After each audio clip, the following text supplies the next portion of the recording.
सांगली के बीड़ में रैयत क्रांति संगठन के अध्यक्ष और विधायक सदाभाऊ खोत ने किसान की सब्जी कचरे में फेंके जाने की घटना को लेकर सरकार पर तीखा हमला बोला है। उन्होंने कहा कि किसानों के साथ अन्याय करने वालों को सिर्फ नौकरी से निकालना काफी नहीं है, बल्कि जेल भेजा जाना चाहिए। खोत ने सवाल उठाया कि क्या सरकार किसानों को खत्म करना चाहती है। आइए एक नजर डालते हैं सदाभाऊ खोत के बयान पर।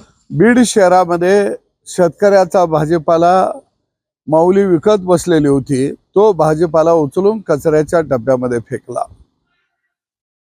ज्यांनी फेकला त्यांना मला सवाल विचारायचा आहे, सायंकाळी काही तुम्ही शेण आणि जनावराचा गोमूत्र कालवून खाणार आहे का? अन्नदात्याशी जे लोक अशा पद्धतीने वागलेले आहेत त्यांना नुसतं नोकरीतून काढून भागणार नाही, तर अशांना खऱ्या अर्थानं जेलमध्ये टाकायला पाहिजे। अरे शेतकऱ्याच्या जीवावरती तुम्ही 2 टाइमचं खाता आणि चालायला बोलायला लागता, याचं कुठेतरी भान असणं गरजेचं आहे।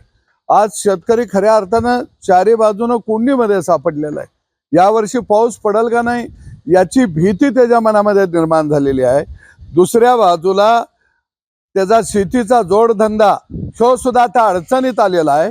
त्यानं घरामध्ये पाळलेली गाय असेल, म्हैस असेल, बैल असेल, तो बाजारला विकायला घेऊन जाऊ शकत नाही। त्याच्या गाड्या जप्त होतात, पोलीस स्टेशनला घेऊन जातात आणि गोशाळेमध्ये ती जनावरं फुकटात सोडली जातात। खऱ्या अर्थानं जनावरांचे बाजार सुद्धा आठवड्याचे आता बंद पडलेले आहेत। एक तर शेतकऱ्याला या देशातनं आपल्याला हकलायचं आहे का, त्याला संपवायचं आहे का, याचं धोरण कुठंतरी आता सरकारनं सुद्धा तयार करणं गरजेचं आहे असं मला वाटतं।